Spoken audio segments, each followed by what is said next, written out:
walked in unsure. He walked out smiling like this.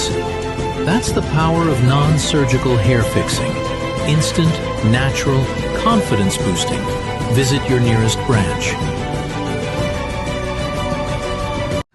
മുടികൊഴിച്ചിൽ നിങ്ങളെ അലട്ടുന്നുണ്ടോ? ഇനി അതുകൊണ്ട് പിന്നോട്ട് പോകണ്ട. വേദനയില്ല, ശസ്ത്രക്രിയയില്ല, ആത്മവിശ്വാസം മാത്രം. 100% സ്വാഭാവികമായി തോന്നുന്ന നോൺ സർജിക്കൽ ഹെയർ ഫിക്സിംഗ് അല്പം മണിക്കൂറുകൾക്കുള്ളിൽ തന്നെ പൂർണ്ണമായൊരു മാറ്റം നിങ്ങൾക്ക് നൽകുന്നു. പ്രതിദിനം സ്വാഭാവികവും ഉറപ്പുമായ മുടിയോടെ പുറത്തേക്കിറങ്ങും. ചിലവിനെക്കുറിച്ച് ഓർത്ത് ആശങ്കയുണ്ടോ? ഇനി ബജാജ് സേവിംഗ് EMI ഓപ്ഷനിലൂടെ എളുപ്പത്തിൽ അടയ്ക്കാം. നിങ്ങളുടെ ബഡ്ജറ്റിൽ ഒതുങ്ങുന്ന ആത്മവിശ്വാസം. ഒരു കൺസൾട്ടേഷൻ മാത്രം മതി പുതിയൊരു ലുക്ക് തുടങ്ങാൻ. ഇനി എന്തിന് കാക്കണം? ഇന്ന് തന്നെ ഹെഡ്സ് ഹെയർ ഫിക്സിംഗിലേക്ക് വിളിച്ച് നിങ്ങളുടെ അപ്പോയിന്റ്മെന്റ് ബുക്ക് ചെയ്യും. Dreaming of longer, fuller, more beautiful hair? Now it's possible, instantly, with hair extensions by Heads.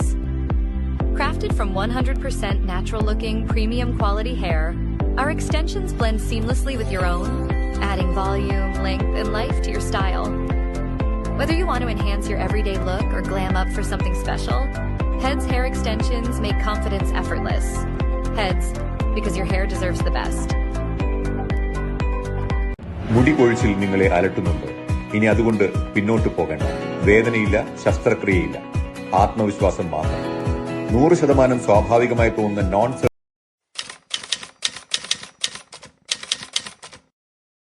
नमस्कार सर, कल जो सडनली एक नोटिफिकेशन निकला था बीजेपी प्रेसिडेंट की तरफ से, क्या आपको और एक और मेंबर को बीजेपी की तरफ से सस्पेंड किया जाएगा? तो उसके बारे में आपका क्या क्लैरिफिकेशन है? क्या आपका? हाँ, कल जब ये नोटिस मैंने देखा तो इसके बारे में मुझे इससे पहले कोई भी जानकारी नहीं थी. ना तो मुझसे कोई सवाल जवाब किया गया था, ना कोई डिसिप्लिनरी कमेटी जो है इसके लिए बनाया गया, उसमें कोई चर्चा हुआ. अचानक से सोशल मीडिया में एक लेटर देखा मैंने कि मुझे पार्टी से निलंबित किया गया. तो मुझे लोगों को हैरानी होगा कि मुझे पार्टी से निकाल दिया गया है, बट मुझे कोई हैरानी नहीं था कि मुझे पार्टी से निकाल दिया गया. भारतीय जनता पार्टी से मैं भारतीय जनता पार्टी में ईमानदारी से 7 साल से काम कर रहा हूँ. 2019 से मेरे ऊपर कोई सिंगल एलिगेशन भी नहीं है पार्टी के साथ में कोई धोखाधड़ी या कोई काम को लेकर या कोई भी क्रॉस वोटिंग को लेकर या पार्टी को हराने के लिए कोई काम किया. ऐसा कभी मेरे ऊपर कोई भी तरह का आरोप नहीं लगा है. और मगर ये है, मैं इंटरनल अपना बता रहा हूँ कि मैं क्या फील कर रहा था. भारतीय जनता पार्टी में मैं अच्छे तरह से अच्छा काम कर रहा था और समाज के लिए जो बेस्ट मेरे से बन रहा था मैं वो कर रहा था. यूथ के लिए कर रहा था. समाज में जो भी लोग मेरे पास आते थे, जिनको भी जो भी प्रॉब्लम है, मैं उनका कोई ना कोई समाधान जो है निकाल कर उनको देता था. अपना पूरा 100% मैंने अपना भारतीय जनता पार्टी को दिया है. और मेरा भारतीय जनता पार्टी से लेकर कोई नाराजगी नहीं है. मेरा नाराजगी सिर्फ भारतीय जनता पार्टी के स्टेट प्रेसिडेंट अनिल तिवारी के ऊपर है.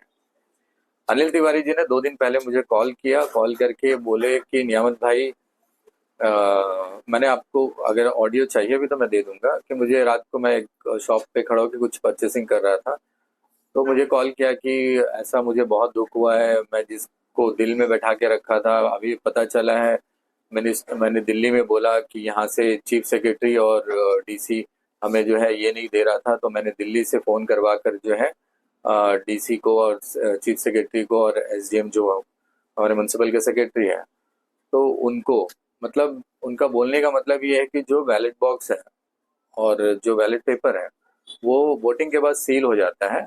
उनका कहना ये है कि इतने दिन से वो ट्राई कर रहे थे कि कौन क्रॉस वोटिंग कर रहा है, वो उनको पता नहीं चल रहा है. और मुझे बता रहे हैं कि मैं बहुत दुखी हूँ कि जिसको मैं दिल में बैठा के रखा वो इंसान जो है इस तरह से ये कर दिया है. तो हम लोग उसके ऊपर में एक्शन लें. हम बोले एकदम 100% एक्शन लीजिए. आप लोग एक्शन लेते नहीं है. पहले भी कई बार इस तरह क्रॉस वोटिंग हो गया और एक नहीं 3-4 लोग क्रॉस वोटिंग करते हैं अपोजिशन पार्टी को जिताने के लिए. तो उस पर तो कोई भी तरह का एक्शन आपने नहीं लिया अभी तक. तो मेरा उनको ये बोलना था कि आप इमीडिएटली एक्शन लीजिए. अब मुझे ये नहीं पता था कि वो उनके दिल में मैं था इतने दिन से और वो मेरे को दिल से निकालना चाहते थे. मतलब उनका मैसेज ही ऐसा था मेरे लिए. चलिए ये तो हो गया। अभी मैं आपको बता रहा हूँ कि मेरे ऊपर जो एक्शन लिया गया है शुरू से, अनिल तिवारी जी जो है मेरे अगेंस्ट में, वो पूरे पार्टी को पता है। जब वो पार्टी में दूसरे पद में थे तो हम मेरे बारे में हमेशा नेगेटिव, और क्यों नेगेटिव है, क्योंकि मैं एक माइनॉरिटी कैंडिडेट हूँ। हाँ और भारतीय जनता पार्टी से जीत के आया मैंने अपने वार्ड नंबर 6 से, और मेरे बारे में कई बार इन्होंने जो है गलत गलत आरोप जो है लगाया, और मेरे को बार बार जो है ना पार्टी को सफाई देना पड़ता था कि मैंने ये काम नहीं किया है और मेरे पास ये एविडेंस है करके। कोई कहीं पे भी कुछ होता था तो पहला नाम जो है मेरा उठा देते थे। अच्छा, मुझे पार्टी में बुलाकर एक बार भी पूछा नहीं गया। मुझे ये दुख है क्या कि भारतीय जनता पार्टी में जितने भी लोग स्टेट कमेटी में हैं और जो भारतीय जनता पार्टी के प्रेसिडेंट है, उनको इतना भी गट्स नहीं है कि वो अगर कोई मेरे ऊपर कोई आरोप डाल रहे हैं तो मेरे से पूछ ले, मेरे से बात कर ले। कुछ भी नहीं है। कोई सवाल जवाब होता तो मैं उसको जवाब देता। उनका तो इंटेंशन ही ये था कि मुझे कैसे भी एक नारियल जो है मेरे सर पे फोड़ना है। गलती कोई भी करे, इस मौका एक गोल्डन चांस था इनका कि क्रॉस वोटिंग वाला जो है ये जो है इल्जाम मेरे ऊपर लगाकर मुझे पार्टी से साइड किया जाए। तो कोई फर्क नहीं पड़ता। मेरा काम करने का तरीका अलग है और पब्लिक जानती है कि मैंने कभी ऐसा कोई गलत काम किया नहीं है। और मैं तो उनको चैलेंज करता हूँ, स्टेट प्रेसिडेंट अनिल तिवारी जी को, कि आप मेरे को प्रूफ करके दिखा दो कि मैंने किया है करके। मैं तो वार्ड नंबर 6 से भी रिजाइन दे दूंगा। आपने तो पार्टी से निलंबित किया है। आप डीसी साहब और डीसी मैडम, चीफ सेक्रेटरी साहब का नाम लेकर जो है आप ये आरोप लगा रहे हैं कि आपने पूरा चेक किया है उनका सीएस के चैम्बर में बैठ के ये सारा बैलेट पेपर। एक तो ये गैर कानूनी चीज है जो ये बोल रहे हैं, बोलना भी गैर कानूनी चीज है कि ऐसा नहीं बोल सकते, क्योंकि सीक्रेट बैलेट रहता है। इसमें कौन किसको वोट करता है इसका जानकारी जो है किसी को नहीं होता है। तो ये गलत तरीके से जो है ये आरोप लगा रहे हैं एडमिनिस्ट्रेशन के ऊपर भी। और सिर्फ हर म्युनिसिपल काउंसिल का जो है 23 अप्रैल को जो है इलेक्शन हुआ था, चेयरमैन इलेक्शन। और आज जो है जब जिला परिषद हारे हैं उसका रिजल्ट आने के बाद जो है वो ये चीज को सामने लेकर आ रहे हैं। और अनिल तिवारी जी जब से प्रेसिडेंट बने हैं ना 1 जुलाई 2025 से, आप देखिए जो भी चुनाव हुआ है अब तक उसमें भारतीय जनता पार्टी को सिर्फ हार ही मिला है। क्योंकि इन्होंने जो स्टेट कमेटी बनाया अपना, जो लोग 15 साल से राजनीति में नहीं थे, जो लोग अलग थे, कुछ लोग तो अपने घरों में कांग्रेस का झंडा भी चढ़ाए हैं इलेक्शन के टाइम पे, एमपी इलेक्शन के टाइम पे, वैसे लोग भी जो पार्टी में जो है अभी काम कर रहे हैं। और यहाँ जो एमपी साहब है उनका भी कोई वहाँ पे ये रेस्पेक्ट नहीं रखते हैं, जो कि अच्छा काम कर रहे हैं। अभी देखिए मैं आपको गिनवा दूंगा कि कुछ ही समय पहले म्युनिसिपल का एक चुनाव हुआ था, बाई इलेक्शन। हमारे धर्मेंद्र भाई का डेथ होने के बाद उनकी धर्मपत्नी खड़ी थी, उनके अगेंस्ट में एक इंडिपेंडेंट कैंडिडेट था। पूरे पार्टी का स्टेट कमेटी, मोर्चा, जितने भी ऊपर के लीडर, नीचे के कार्यकर्ता, सभी को उस वार्ड नंबर 17 में लगा दिया गया था, सभी इलेक्टेड मेंबर को।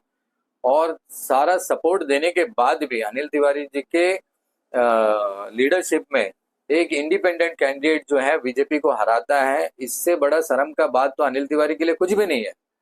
मैं आज उनको बोलता हूँ कि रिजाइन तो उनको देना है पार्टी से, कि भारतीय जनता पार्टी को जो है बार बार लगातार जो है हरवा रहे हैं। और आप देखिए कि म्युनिसिपल में एक चेयरपर्सन इलेक्शन चुनाव हम हार गए। उसके बाद senior vice chairman, junior vice chairman का ये होता है, जिसमें 12 काउंसलर बीजेपी के हैं, 12 जो है आपके मतलब अपोजिशन के 10 हैं उसमें, और एक इंडिपेंडेंट, एक डीएमके को मिलाकर जो 12, हमारा भी 10 है बीजेपी का और 2 टीडीपी हमारे साथ है। तो 12 में इक्वल होना है हमको। तो उसमें देखिए कि सीनियर वाइस चेयरपर्सन वेट्रीवेल जी को 15 वोट मिलता है। 15 वोट मिलता है मतलब ये आपको डीसी साहब नहीं बताते, ये आपको चीफ सेक्रेटरी साहब नहीं बताते कि ये 3 वोट किसने क्रॉस किया है, क्यों कोई और धर्म से रिलेटेड है, मतलब मेरे को माइनॉरिटी रख कर जो है मेरे को साइड करना चाहते हैं। तो भाई आप ऐसे ही बता देते। मैं ऑलरेडी मैं पार्टी से साइड ही था, मैं सिर्फ समाज का काम कर रहा था, मैं पार्टी का काम कर रहा था, मैं कोई भी तरह का पॉलिटिक्स में इन्वॉल्व नहीं था। आपने देखा होगा मैं कभी भी कोई धरना वरना कोई भी चीज में इसमें नहीं। तो ये अनिल तिवारी का शुरू से टारगेट था कि मुझे कैसे भी कुछ ना कुछ करके ये मुझे निकालेंगे तो ये ऊपर में रिपोर्ट देंगे कि एक माइनॉरिटी का विकेट गिरा दिया है, बट ये नहीं है। मैंने जनता का काम किया, मुझे अच्छा सा पता है कि मेरे वार्ड में, मेरे पूरे पोर्टलर में मैंने किस लेवल का काम किया है, और मैं तो चैलेंज करता हूँ आगे भी मैं एक से एक काम करके दिखाऊंगा। तुम्हारे अंदर में अगर कैपेसिटी हो ना, मेरा जैसा काम अपने किस पार्टी के वर्कर से करवा के दिखा दो, मुझे मालूम है कि तुम कुछ नहीं करोगे। और कई लोग तो पार्टी से खुद ही साइड हो गए, कई नौजवान लड़के निकल गए। आप देखिए कि ये हुआ था आपका कॉलेज का प्रोटेस्ट, उसमें तो एकदम मना किया गया था कि नहीं जाना है करके। हम लोगों का यूथ से पहले से ही हमारा दिल से दिल का कनेक्शन है, हमारे आइलैंड के बच्चे हैं, तो हमने तो वो वार्निंग को नजरअंदाज करके भी, मैं एमपी के साथ भी गया कॉलेज, और बच्चों का जो भी उनको सपोर्ट चाहिए था मैं बैकडोर से उनको कर रहा था। 2 दिन मैं भी वहां प्रोटेस्ट में गया, मगर मैं बैठ नहीं सका, इतना टारगेट किया जा रहा था कि अनिल तिवारी के अगेंस्ट में कोई नहीं जाना। मतलब आइलैंड का बात को, आइलैंड का यूथ को कोई तरह का रिस्पेक्ट जो है इनके लीडरशिप में भारतीय जनता पार्टी से नहीं मिल रहा था उस टाइम, जबकि भारतीय जनता पार्टी ऐसा नहीं है, मगर उसको इस तरह का बनाया गया है। अनिल तिवारी जी के लीडरशिप में आप देखिए, कल चुनाव हुआ था इसका जिला परिषद का, उसमें जहाँ की हमारे पास मेजोरिटी होने के बाद भी फिर हम उसमें हारे हैं, और उसके हारने के बाद जो है वो हार भी ये स्वीकार करना है अपने ऊपर में, इनको रिजाइन देना है कि बार बार क्यों हार हो रहे हैं। अभी एक हाल ही में फिर चुनाव होने वाला है नॉर्थन मिडिल का, मैं बता रहा हूँ कि उसमें भी अब तक का जो सोर्स से पता चल रहा है वो इलेक्शन भी हारेंगे। इनका खुद का कहना है कि नियामत भाई, ये म्युनिसिपल चुनाव, ये जिला परिषद चुनाव, हमें क्या, कोई हार जाए जीत जाए हमें क्या लेना देना, हमारा तो एक एमपी है यहाँ पे जो सेंटर को वही चाहिए मेन जो है वो काम करने के लिए। यहाँ पे कोई भी तरह का मुद्दा से हम लोगों को पूरा मुंह बंद किया करके रखा जाता है, क्योंकि देखिए अगर हम चिल्लाएंगे तो हमें पार्टी में टारगेट किया जाएगा। यहाँ पे करंट का प्रॉब्लम है, यहाँ पे पानी का इतना ज्यादा प्रॉब्लम है, एक एक पीआरआई मेंबर से आप पूछ लो कि पानी का क्या दिक्कत है, मतलब कितने फोन से हम अटेंड करेंगे। इतने साल से बीजेपी अभी जो रूल कर रहा है, तो मैं तो ये रिक्वेस्ट करते हैं हम लोग पार्टी में कि पार्टी सुनता भी है, बट क्या है कि कोई एक ऐसा लीडर तो हो ना पार्टी का जो आवाज जो ऊपर तक पहुंचाए। पार्टी के सभी लोगों को धमकी दिया जाता था इनडायरेक्टली कि कोई भी अगर इस तरह करेगा तो हम उसको टारगेट करेंगे, और कोई गवर्नमेंट सर्वेंट है तो उसको डराना। मतलब अनिल तिवारी का सिर्फ जो है धमकी है, इनका लीडरशिप टोटली फेलियर है। मैं बता रहा हूँ, लूज टॉक बहुत ज्यादा करते हैं, आप देख सकते हो उनका कई ऑडियो जो है रिलीज हुआ है जो कि लूज टॉक कर रहे हैं वो। एलजी और सीएस का धमकी पूरे लोगों को, मुझे खुद बोल रहे थे कि आने वाला चुनाव में जो है म्युनिसिपल इलेक्शन में हम एक नया एलजी का डिमांड करें, एक नया सीएस का डिमांड करें, कि जो कि उनका पूरा बात सुनने वाला, उसको बुलाकर जो है ये करना है। मतलब वो ये मन बढ़ंग कहानी बना के बोलते हैं, ऐसा कोई डिमांड उनका तरफ से नहीं है, मैं बता रहा हूँ आपको। मगर ये अपने कार्यकर्ता को ये ऐसा मैसेज देते हैं, बार बार जो है झूठा बात करने। हमें बोला, जब हम चेयरमैन इलेक्शन हार कर आए, हमें पार्टी ऑफिस में बोला गया था सभी मेंबर को, 3 कांग्रेस के काउंसलर ने वोट किया और प्रूफ भी अभी भेज दिया है, हमारे यहाँ से 4 क्रॉस हुआ है। ये सब बोलने के बाद में अभी कल उनका लेटर आता है कि मैंने क्रॉस वोट कर दिया। पार्टी का देखिए, हमारे वहां तो करुणानिधि भाई थे, बहुत अच्छे इंसान है, उनको क्रॉस करने के लिए जो है थोड़ा बड़ा कलेजा चाहिए, क्योंकि एक डिसेंट आदमी है। और मैं अपने बारे में बताता हूँ कि मैं खुद अभी work and town planning committee का चेयरमैन इलेक्शन जो है पार्टिसिपेट किया था, जिसमें हम 12 रहे थे, मुझे 11 वोट मिलता है। तो बीजेपी को हराने के लिए मतलब बीजेपी के अंदर ही लोग हैं कि मैं ना बनूं, कोई और बन जाए, कांग्रेस का बन जाए, मैं ना बनूं। मुझे चेयरमैन इलेक्शन का सीट मिला था, जिसमें सुदीप राय शर्मा जी उस टाइम पे जीत गए थे मेरे से, और उनको जो है 15 वोट मिला, मुझे 9 वोट मिला। बताइए कि मैं बीजेपी से खड़ा होता हूँ, 12 वोट हमारे पास है, 12 उनके पास है, तब भी मुझे 9 क्यों मिल रहा है?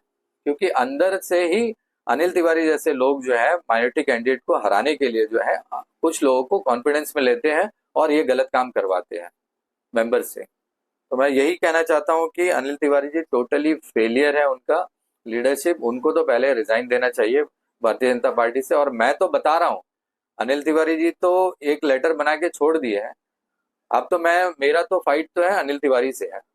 मैं तो हमेशा मीडिया को बताते रहूंगा कि अनिल तिवारी क्या कर रहे हैं, समाज के लिए क्या कर रहे हैं, सही कर रहे हैं, गलत कर रहे हैं, क्योंकि मैं तो उसका हर चीज जानता हूँ, और मैं तो समय समय पे उसका जो है हर चीज सामने मीडिया का सामने और पब्लिक के सामने लाकर बोलता रहूंगा।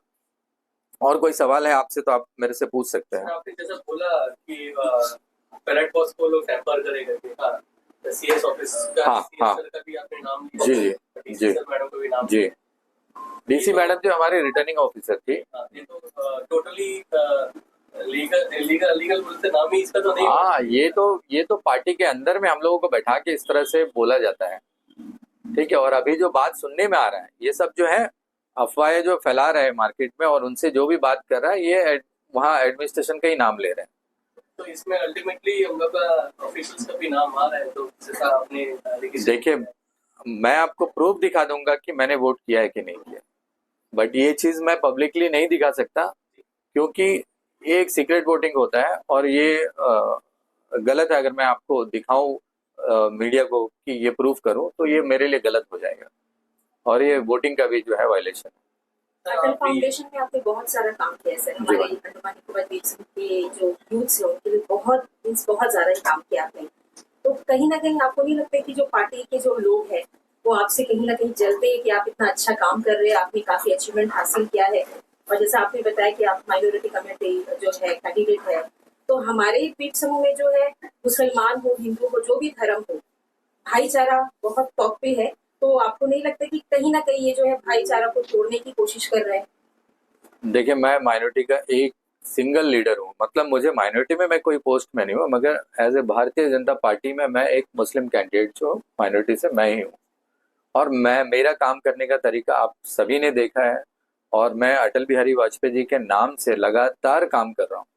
पूरे भारतीय जनता पार्टी जो है, मोदी जी सभी के फेवरेट है, मेरे भी फेवरेट है, और सभी हम मोदी जी के लिए काम करते हैं। अटल बिहारी वाजपेयी जी का नाम से जो हमारा फाउंडेशन है, जो नेशनल फाउंडेशन है, उसकी जिम्मेदारी मुझ पे है। मैंने अटल फाउंडेशन में इतने अच्छे अच्छे काम किया है कि जितने भी हमारे नेशनल कमेटी में मेंबर है, सभी का तारीफ होता है मेरे लिए। और बड़े लेवल पे, और बच्चों को मैं एक प्लेटफॉर्म देना चाहता हूँ, यूथ को, जो हमें नहीं मिला। मैं खुद ही स्पोर्ट्समैन हूँ, मैं स्विमिंग चैंपियन रह चुका हूँ 3 साल। जब मुझे कोई प्लेटफॉर्म नहीं मिला, तो मैं ये सोचता हूँ कि जब आज मैं राजनीति में भी हूँ और मेरे पास एक फाउंडेशन भी है और थोड़ा सपोर्ट भी है पब्लिक का, तो मैं चाहता हूँ कि जहाँ ऐसा स्पोर्ट्स और खेल को लेकर कोई बात आए, तो मेरे तरफ से तो पूरा 100% सपोर्ट है। मुझे गिराने का इनका पूरा प्लान पहले से ही था। इनका जो एक टीम है, एक कमेटी में कुछ लोग हैं जो मुझे गिराने के लिए बहुत गंदा प्लानिंग कर रहे थे। कहीं पे भी कुछ होता है, किसी का दुकान उठा दिया कोई हिंदू आदमी का मेरे वार्ड से, तो फट से जो है संघ में कंप्लेन चले जाता है कि ये काम जो है नियामत ने किया है, और बाद में उसी आदमी का जो है दुकान मैं छुड़ा कर देता हूँ, जब वो गरीब आदमी का दुकान जो है ये लोग नहीं छुड़ा सकते हैं, क्योंकि किसी के पास लाइसेंस नहीं है, वो रोड साइड रखा है अपना रोजी रोटी के लिए। तो म्युनिसिपल कुछ नहीं देखता, म्युनिसिपल यही देखता है कि भाई इनके पास लाइसेंस नहीं है, उठाना है, उनका रूल है। तो फिर हम ही जैसे लोग जो है उनका रेकमेंड करके फिर दोबारा बैठाते हैं। अनिल तिवारी जो जिसने आपने देखा होगा कि मैंने 2-2 जगह अनिल तिवारी जी को बुलाकर जो सम्मानित किया है, जहाँ पे हमारा टूर्नामेंट होता था वॉलीबॉल, और हमने यूथ अवार्ड फंक्शन रखा था, उसमें भी उनको बुलाकर जो है ये रखा। मुंह पे कुछ भी तारीफ करेंगे, वो अंदर से जो है आपके नहीं है, किसी के भी नहीं है। मैं आपको बोल रहा हूँ, जितने लोग अनिल तिवारी को अंडमान में जानते हैं ना, वो सब अपने दिल पे हाथ रख के पूछ ले कि अनिल तिवारी उनका है, अनिल तिवारी किसी का नहीं है। अनिल तिवारी मुंह में आपका बड़ा भाई बन जाएगा और सबसे कंधा में हाथ रख के आपको इतना मीठा मीठा बात करेगा, मगर अंदर वो आपका कब कब आपका जड़ काट देगा आपको पता भी नहीं चलेगा। ये है। और अटल फाउंडेशन में रहकर मैं एक माइनॉरिटी लीडर होने के बावजूद भी, आप देखिए कि मैंने इतने बड़े महात्मा को यहाँ पे बुलाया, जो महामंडलेश्वर 1008 महामंडलेश्वर पहली बार अंडमान धरती पर उनका ये कदम रखा है उन्होंने, कि कौन बुलाया था? मैंने ही बुलाया था उनको, और वो भी खेल के मैदान पे। आप सोचो कि मैं कोई ये नहीं, मैं खेल के मैदान पे इतने बड़े धर्मगुरु को बुलाया कि अब वो जो है अपना आशीर्वाद जो है अंडमान के बच्चों को दे। काफी खुश होके गए यहाँ से। यहाँ के कई लोगों को मैंने इंटरेक्शन भी करवाया मैंने। तो ये सब चीज ना कहीं उनको ये लग रहा था कि मैं आगे जा रहा हूँ उभर के, तो इनको अभी से रोका जाए। तो इससे कोई फर्क नहीं पड़ता, मैं बता रहा हूँ आपको, क्योंकि काम तो कभी रुकने वाला नहीं है। वो मैं पार्टी में रहूं ना रहूं एज ए इंडिपेंडेंट लीडर भी, काम मेरा वैसे ही चलते रहेगा। पब्लिक को मेरा पूरा मैं मीडिया के माध्यम से बोल रहा हूँ, मैं डेली 10 से 11 के बीच में इस ऑफिस में मिलूंगा और रात तक मिलूंगा आपको 8 बजे 9 बजे तक। तो कभी भी आइलैंड के लोग, सिर्फ वार्ड के लोग नहीं, मेरे पास पूरे आइलैंड के लोग आते हैं काम के लिए। कोई भी आदमी, किसको कोई चीज पूछना भी है, कोई मतलब इतने नॉलेज तो हम लोगों को हो गया 15 साल राजनीति में हर तरह का काम करके, कि किसी भी फील्ड का अगर कोई भी प्रॉब्लम है ना, तो एक बार आकर हमसे पूछ ले, तो कम से कम हम कुछ ना कुछ मदद कर सकते हैं। इधर उधर भटक गलती नहीं किया, लेकिन उसके बावजूद भी आपको पार्टी से निकाल दिया गया। जी जी जी जी। लेकिन अनिल तिवारी जी ने जैसा आपको बताया कि बैलेट बॉक्स को चेक करना इलीगल है, हाँ। तो बोलना भी उनका गलत है। हाँ। जिस तरह से डीसी मार्ग से उन्होंने बात किया, पता हाँ, किया जो हाँ, बोल रहे हैं, हाँ। आपने कुछ नहीं किया, आपके ऊपर इतना बड़ा एक्शन लिया गया, तो उन्होंने इतना बड़ा गलती किया है, उन पे किस तरह का एक्शन लेना चाहिए? अरे वो उन पे कौन एक्शन लेगा मैडम, हम कंप्लेन भी कहाँ लिखाए। अभी मैं बीजेपी में, वो तो हेड है बीजेपी के, अब मैं भारतीय जनता पार्टी में भी क्या लेटर लिख के दूं, एड्रेस तो उन्हीं को करना है। तो क्या ऐसी पार्टी में कोई भी गलत काम करेगा? नहीं, मैं तो बता रहा हूँ ना, अनिल तिवारी जी जो कर रहे हैं, ये भारतीय जनता पार्टी को डुबा तो दिए हैं, आगे 2027 में भी आप देख लेना, ये भारतीय जनता पार्टी को बहुत गंदी तरीके से डुबाने वाले हैं। और ये पूरा अंडमान जानता है, ये जो है ना तो कभी कोई इलेक्शन लड़े हैं, ना तो भारतीय जनता पार्टी में कोई इनका समाज को लेकर कोई काम है। इनका काम सिर्फ यही था, बड़ा बड़ा भाषण देना, और कुछ नहीं है। अनिल तिवारी जी, आप बीजेपी में किसी से भी पूछिए कि वो ग्रास रूट से जो है जुड़े हुए व्यक्ति नहीं है, वो भाषण अच्छा दे लेते हैं, बस भाषण के लिए है। उनको पता ही नहीं कि इलेक्शन कैसा लड़ा जाता है और जीता जाता है। मतलब ये तो बस उनका एक लीडरशिप में वो पुराने प्लेयर्स को लेकर आकर कमेटी में बैठा दिया, और वो सोच रहे कि अब नया इलेक्शन में वो पुराने लोग काम करेंगे और जिता कर लाएंगे। ऐसा नहीं होता है। समय से कभी मेरा भी राजनीति से दूरी होगा, फिर मैं 10-15 साल बाद एंट्री करूंगा और मैं सोचूंगा कि मैं इस तरीके से राजनीति को चला लूंगा। ये नहीं होगा, राजनीति हर दिन बदलता है। इसका आगे क्या रहेगा आपका? क्या पार्टी में आप किसी प्राइमरी मेंबरशिप कंटिन्यू करेंगे, या फिर आप कोई? नहीं, मैं भारतीय जनता पार्टी में प्राइमरी मेंबरशिप को कंटिन्यू कैसे कर सकता हूँ? मुझे निकाल दिया गया है, तो मुझे वो अफसोस ही है कि मुझसे एक बार पूछा भी नहीं गया। क्यों नहीं पूछा गया? कि मैं बता रहा हूँ कि उनका हिम्मत नहीं है मेरे से पूछने के लिए। अगर हिम्मत होता तो बुलाकर पूछते कि आपने ऐसा किया है, नहीं किया है, या किया है, क्या है, तो आप जवाब दीजिए। अगर उनको हिम्मत होता तो बुलाकर पूछते ना। मैं कल 12 बजे के आसपास मैं नमाज के लिए निकल रहा था, तो उसी टाइम पे मुझे किसी ने कॉल किया, भाई ये क्या है आपको? बोले ठीक है चलो बाद में देखते। पर मैंने बाद में देखा कि भाई ये ऑर्डर है, तो मैं भी काफी परेशान था कि ऐसा इसने किया क्यों। करना था तो मुझे बुलाकर पूछना था एक बार। मुझे वही अफसोस है कि एक बार पूछा नहीं। और मैं बता रहा हूँ ना, मेरा तो मीडिया के माध्यम से मैं बोल रहा हूँ, मेरा भारतीय जनता पार्टी से कोई शिकायत नहीं है, भारतीय जनता पार्टी के लीडर से भी कोई शिकायत नहीं है। मैं भारतीय जनता पार्टी में काम किया ईमानदारी से, मुझे अच्छा इनाम मिल गया है, और मुझे अब थोड़ा सा सबक मिल गया है कि मुझे कैसे चलना है। सर आगे लीगली कोई तरह का एक्शन लेने? देखिए, इसमें लीगल कुछ भी एक्शन नहीं होता है। मैं करूं भी तो कुछ नहीं होता है, बस आपका टाइम वेस्ट है। आप लॉयर को पकड़ के एक डिफॉर्मेशन सूट कर सकते हैं कि आपका जो है पब्लिकली बदनामी करा। वैसे बहुत लोग करते हैं, मगर हम किस किस को जाकर ये अपना पैसा खर्च करके वकील को पकड़ के ये करें, तो ये कोई बनता नहीं है बेस। तो मगर ये है कि मुंह दिया है ना ऊपर वाले ने, जहां मैं उनका गलती देखूंगा, जहां समाज में वो गलत काम कर रहे हैं, जहां वो पब्लिक के हित में काम नहीं कर रहे हैं, मैं उसमें तो बोलूंगा ना। आज तो मैं आजाद हूँ ना, अब तो मुझे मेरे ऊपर कोई नहीं है कि मुझे रोकेगा। और मैं तो हर मुद्दा में अंडमान का जो है बात करने के लिए आज मैं एकदम फ्री हैंड हूँ।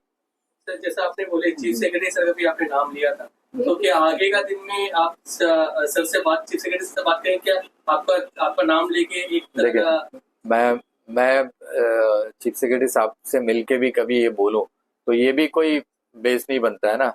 कोई बोल दिया और मैंने बोल दिया, ये तो मेरे पास एविडेंस है करके मैं बोल रहा हूँ। नहीं तो मीडिया में मैं ये भी नहीं बोल सकता कि उनका नाम लेके इसने बोल दिया।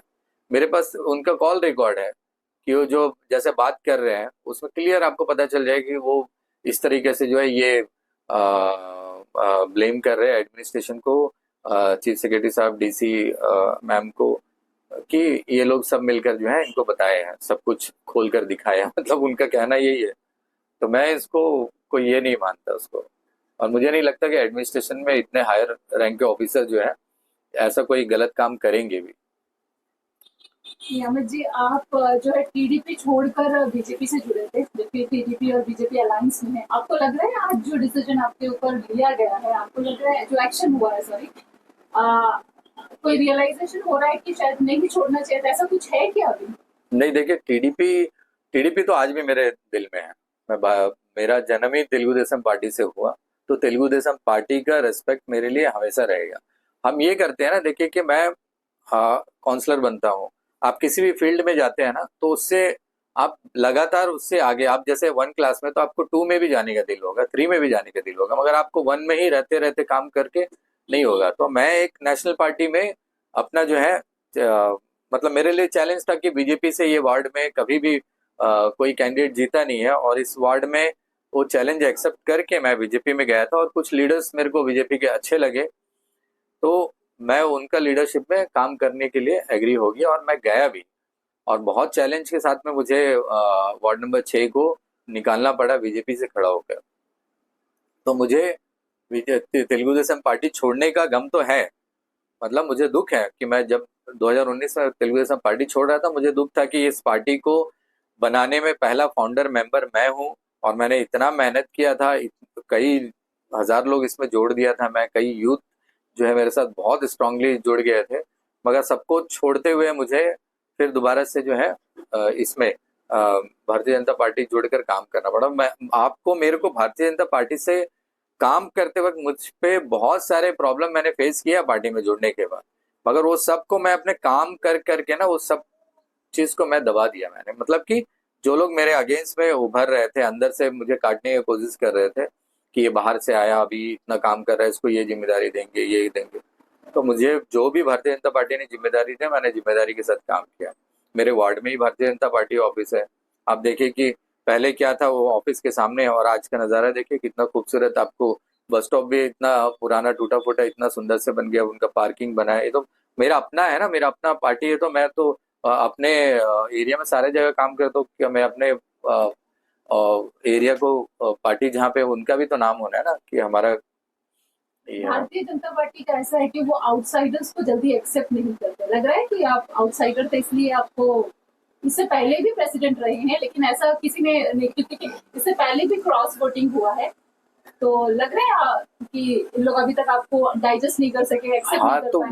वो ग्रुप आ गया है जो मेरे को डाइजेस्ट नहीं कर सकता है। जो पहले लोग थे, अच्छे लोग थे, वो सबको लेकर चल रहे थे। यहाँ पे बस वही है ना, आप माइनॉरिटी के अगेंस्ट में जाओ तो आपको शायद आपको मेडल मिलेगा, तो वो हो सकता है वो कर रहे हैं। बट मेरे को, मैं तो सबके साथ में हूँ, मेरा तो आप देख लीजिए कि मैं हर जगह आपको दिखूंगा, एज ए माइनॉरिटी कैंडिडेट मैं आपको हर जगह दिखूंगा। मुझे मेरे दिल में तो ऐसा कुछ भी नहीं है, मेरे लिए तो सारे धर्म और सारे जाति को लेकर उतना ही प्यार है जितना मेरे को अपने धर्म से है। नेक्स्ट मूव क्या है? कौन से पार्टी ज्वाइन करने का है? किसी से बातचीत हो रही है? नहीं क्या चल रहा है? देखिए, कल इस तरह होने के बाद कुछ लोगों ने मुझे फ़ोन भी किया, मैं उनका भी रिस्पेक्ट रखता हूँ कि कम से कम मुझे ये लाइक तो समझा कि उनके पार्टी में आ सकता हूँ। फिलहाल तो मैं किसी पार्टी में नहीं जा रहा हूँ, मैं इंडिपेंडेंटली काम करूँगा। मुझे अच्छा लगेगा कि मैं हर चीज़ में बोलूँ, खुल के बोलूँ, क्योंकि मुझे तो किसी का डर नहीं है ना, मैं तो कोई गलत काम नहीं करता, तो मुझे किसी का डर नहीं है। तो मैं हिम्मत से जो है पब्लिक का आवाज़ बनूंगा और पब्लिक का काम करूंगा। चलिए, आपने पब्लिक का आवाज कह दिया, तो एक आखिरी क्वेश्चन, आप अभी भारतीय जनता पार्टी में भी नहीं है, ग्रेट निकोबार प्रोजेक्ट जिसको लेके आवाज आज पूरे देश में उठ रहा है। इनफैक्ट रिसेंटली इंदौर में भी जो अंडमान के एक लड़के ने जो है वहां पे भी ये मुद्दा उठाया, और अंडमान के यूथ आजकल उसको लेकर खुलकर बोल रहे हैं। आप क्या कहना चाहते हैं? आप पार्टी से बाहर है, अब क्या बोलेंगे आप? नहीं, मैं पार्टी में रहने के बाद भी और आज भी मेरा, मुझसे कोई सवाल ये पूछा नहीं, आपने पूछा है। एक तरफ डेवलपमेंट है और एक तरफ जो है नेचर है, एक तरफ नुकसान होगा और एक तरफ फायदा होगा, ये दो चीज़ हैं।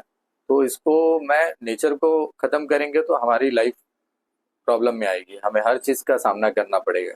अगर वो सरकार दे रही है, बरसात दे रही है हमें, हाँ, हर तरह का जो है ऑक्सीजन हमें सरकार प्रोवाइड कर रही है, तो आप सोचिए कि अच्छा प्रोजेक्ट है। और सरकार सिर्फ डेवलपमेंट देख रही है और उस बाकी हमारा कोई भी तरह का जो है जैसे आप देख रहे हैं कि बरसात कम हो रही है पोर्ट ब्लेयर में, जितना हम पहले बचपन में देख रहे थे कि बारिश जो है हमें 9 महीना तक जो है बारिश मिलता था, 8-9 महीना बारिश का ये मिलता था, और हमेशा कभी भी बारिश आ जाता था। अभी कहावत भी है अंडमान का, बारिश का कोई भी भरोसा नहीं है। और अभी तो वैसा नहीं है ना, देखिए कितना डैम सूख रहा है। और मैं तो ये सोच रहा हूँ कि क्यों एक इतना 1000 करोड़ पैसा खर्च कर रहे हैं किसी एक जगह डेवलपमेंट के लिए, अच्छी बात है, बट ये एक 50 करोड़ या 100 करोड़ या 200-500 करोड़ रखे ना एक बड़ा डैम बनाने के लिए, या हमारे डैम को ठीक करने के लिए, या उनका हाइट रेज करने के लिए। कोई तो देखिए, टेक्नोलॉजी में तो कोई भी चीज इम्पॉसिबल नहीं है। मैं शिमला गया था, शिमला मॉल रोड से जहाँ उनका वाटरफॉल है, जहाँ से पानी स्टोर होता है, उनका ट्रीटमेंट होकर मॉल रोड पे आता है, 50 किलोमीटर दूर है मॉल रोड। बट क्या है कि वो भी डाउन में है, मॉल रोड सबसे हाइट पे है। वहाँ 1 किलोमीटर हाइट का जो एक पंप लगा है, मतलब पाइप लगा है, और 1 किलोमीटर हाइट पंप होता, 50 किलोमीटर ग्रेविटी में जो है शिमला मॉल रोड में पानी जाता। तो सोचे कि वो अंग्रेजों का दिमाग था। तो आज तो इतना टेक्नोलॉजी आ गया, क्यों ये प्रॉब्लम सॉल्व नहीं होता? कितना गंदा बात है, हम इतना बड़ा बड़ा उपलब्धि में बात करते हैं, देश में ऐसा हो गया, ये हो गया, वो हो गया, हमने ये किया भी है बहुत चीज, तो क्यों अंडमान में एक पानी का प्रॉब्लम सॉल्व नहीं कर रहे हैं? देखिए, पानी को लेकर जो कंप्लेन है ना, आप कुछ भी कर लो, पानी से तो कोई कॉम्प्रोमाइज नहीं करना। थोड़ा सा पैसा यहाँ पे भी लगा के अगर पानी को ठीक कर देना, तो पॉपुलेशन बढ़ रहा है, होटल्स बढ़ रहे हैं, हाँ, इन्वेस्टर आ रहे हैं, लोग लेबर्स बाहर से इतने काम करने के लिए आ रहे हैं, तो सभी को तो पानी पानी तो हमारा डे बाय डे ज्यादा ही खर्च होगा, तो पानी को ठीक करना है। पानी नहीं है तो देखिए, हम लोग तो पब्लिक को, मैं तो कोई किसी का कॉल आता है,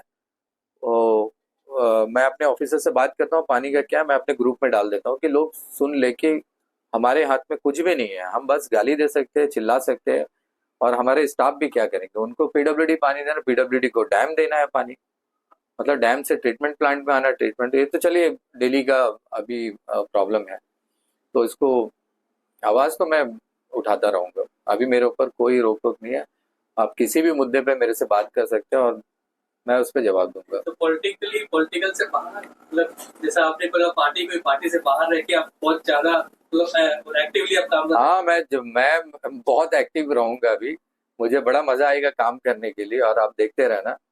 मेरे को तो इन्होंने चैलेंज कर दिया है ना, मैं इनके बदौलत तो काउंसलर नहीं बना ना, तो मैं पूरे म्युनिसिपल इलेक्शन में, मेरे वार्ड नंबर 6 में पूछ लेना, मैं इनको लेके कहीं पे भी कैनवसिंग के लिए भी नहीं गया, मैं अकेला गया कैनवसिंग, अपने कुछ दोस्तों को लेकर अकेला कैनवसिंग करके मैं जीता हूँ। मैं इनका बदौलत में तो आया भी नहीं ना राजनीति में, तो मुझे इससे लेना क्या, और मेरे को खोने के लिए भी कुछ भी नहीं है।